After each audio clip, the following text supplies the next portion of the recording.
అదే RTV app వార్తల్ని క్షణాల్లో చదివే అవకాశం ఉంటుంది. ఒక న్యూస్ పేపర్, ఒక టెలివిజన్ ఛానల్ మీ చేతుల్లో ఎప్పుడూ ఉంటాయి. అంబేద్కర్ కోనసీమ జిల్లా ముమ్మడివరంలో డిఓ ఆఫీస్ నందు ధర్నా చేపట్టడం జరిగింది.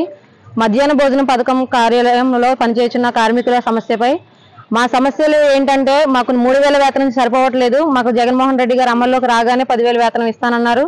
అది ఇప్పటికీ కూడా అమలు చేయలేదు. మరి ముఖ్యంగా గ్యాస్ దగ్గర చేసుకున్న పని అది అగ్ని ప్రమాదానికి గురైన పద్ధతి. దానికి బీమా సౌకర్యం కల్పించలేదు. మాకు మెమో ఛార్జీకి తగ్గ బిల్లులు కూడా పడట్లేదు. మాకు బిల్లు 2000, 3000 కన్నా తక్కువ పడుతున్నాయి. సక్రమంగా సదుపాయాల బిల్లు పడాలని, ప్రతి నెల 5వ తారీఖులోపే జీతాలు చెల్లించాలని, మాకు సంవత్సరానికి 12 నెలల బిల్లు అయితే 10 నెలలకే పడుతున్నాయి, 11 నెలలకే పడుతున్నాయి. 12 నెలల వేతనాలు కూడా మాకు సక్రమంగా ఇవ్వాలని సమర్పిస్తున్నాము. ఎందుకంటే ఈ సమస్యలపై మేము ఈరోజు ధర్నా పెట్టామంటే మా సమస్యలు తీరాలని.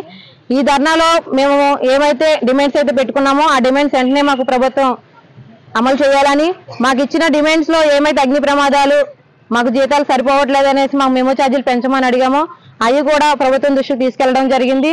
మాకు ఈ సమస్యలు పరిష్కరించకపోతే చెలో విజయవాడ కూడా మేము బయలుదేరతాము. ఈ సమస్యలు వెంటనే పరిష్కరించాలని ప్రభుత్వాన్ని హెచ్చరిస్తున్నాం.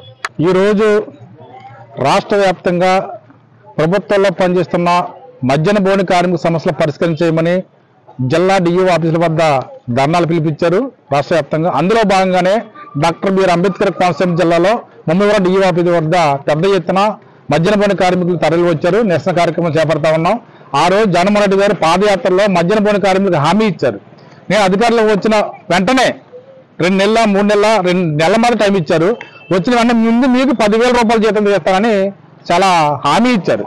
కానీ ఆయన మొత్తం పదవీ కాలం పూర్తి అవుతుంది, కానీ ఈ రోజుకి ఆ హామీని అమలు చేయలేదు. మరి ఇప్పటికైనా రాష్ట్ర ప్రభుత్వం మరి న్యాయమైన డిమాండ్ల మీద పరిష్కారం చేయాలి, స్పందించాలి. జగన్మోహన్ గారు ఇచ్చిన హామీలు అమలు చేయాలి. ఇచ్చిన తర్వాత ఆయన ఎన్నికలకు వెళ్ళాలని మేము సీఐడిగా మనం డిమాండ్ చేస్తున్నాం. అదే కాదు, ఈ రోజు అందరూ కూడా రోజుకు 100 రూపాయలకి ఏ విధంగా బతుకుతారనే కుటుంబాన్ని ఒకసారి ప్రభుత్వాన్ని ఆలోచించి చేయమంటున్నాం. సుప్రీంకోర్టు ఏమో 26,000 రూపాయలు జీతం ఇవ్వమని నెలకే అని చెప్తా ఉంటే, వీటికి ఇప్పుడు ఏమో రాష్ట్ర ప్రభుత్వం 3,000 రూపాయలు జీతం ఇస్తుంది.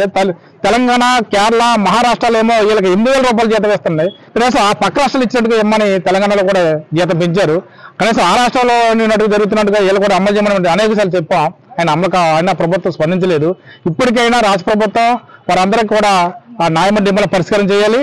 లేని ఎడాలి వీళ్ళందరినీ చెలో విజయవాడ తీసుకోవడానికి సీఐడి పూనుకున్న సందర్భంగా తెలియజేస్తా ఉన్నాం. వీరందరూ కూడా కూలి పనులు చేసుకుని, 4 పనులు చేసుకుని ఆ సాదాసీదా కుటుంబాలు వీళ్ళందరూ కూడా మరి రోజుకు 100 రూపాయలు ఏ విధంగా బతుకుతారు. అలాగే హై స్కూల్లో పనిచేసే వాళ్ళకి జీతాలు ఇవ్వట్లేదు. 9th class, 10th class, 9th class, 8th class, 6th class వరకు మాత్రం, 7th వరకు మాత్రం జీతాలు ఇస్తున్నారు. వారు కూడా జీతాలు ఇవ్వమని, ఇచ్చిన బిల్లులో కోతలు వేయకుండా ఎంతైతే బిల్లు వచ్చిందో ఆ బిల్లు మొత్తం బిల్లు వాళ్ళకి బాధ్యులకి చెల్లించాలని, గ్యాస్ ప్రభుత్వం సరఫరా చేయాలి. ఈ రోజు నాడు నేడు కార్యక్రమాలు పెట్టి ఎక్కడ పనులు అక్కడే ఉండిపోయింది, ఎక్కడ కూడా పూర్తి కాలేదు. కావాల్సినైతే ప్రభుత్వం వెళ్ళి సర్వే చేసుకోమని చెప్పి ఇలా రాత్రులు వంట చేసేటప్పుడు వర్షంలోనూ ఎండలోనూ తడుతూ ఈ రోజు వంట వండే పరిస్థితి ఏర్పడతా ఉంది. అందుకని మధ్యాహ్న భోజనం పిల్లలకి నాణ్యతగా ఇలా వండి పెడతారు కాబట్టి వాళ్ళ న్యాయమైన డిమాండ్లు పరిష్కారం చేయవలసిందిగా మేము డిమాండ్ చేస్తా ఉన్నాం. అలాగే వీళ్ళందరూ కూడా వంట చేసేటప్పుడు చాలా ప్రమాదం జరుగుతూ ఉన్నాయి. వీరెవరికి ఉద్యోగ భద్రత లేదు, ప్రమాద బీమా లేదు. వీరికి కూడా 5 లక్షల రూపాయల ప్రమాద బీమా వర్తించాలని, 5వ తారీఖు వాళ్ళ జీతాలు చెల్లించాలని, బిల్లులు చెల్లించాలని, తదితర డిమాండ్లు ఏవైతున్నాయో డిమాండ్లను కూడా పరిష్కారం చేయవలసిందిగా రాష్ట్ర ప్రభుత్వం మేము డిమాండ్ చేస్తా ఉన్నాం. మరిన్ని వీడియోస్ కోసం ఛానల్ ని సబ్స్క్రైబ్ చేయండి. లేటెస్ట్ అప్డేట్స్ కోసం వాట్సాప్ ఛానల్ ని ఫాలో చేయండి. అండ్ లింక్ డిస్క్రిప్షన్ లో ఉంది.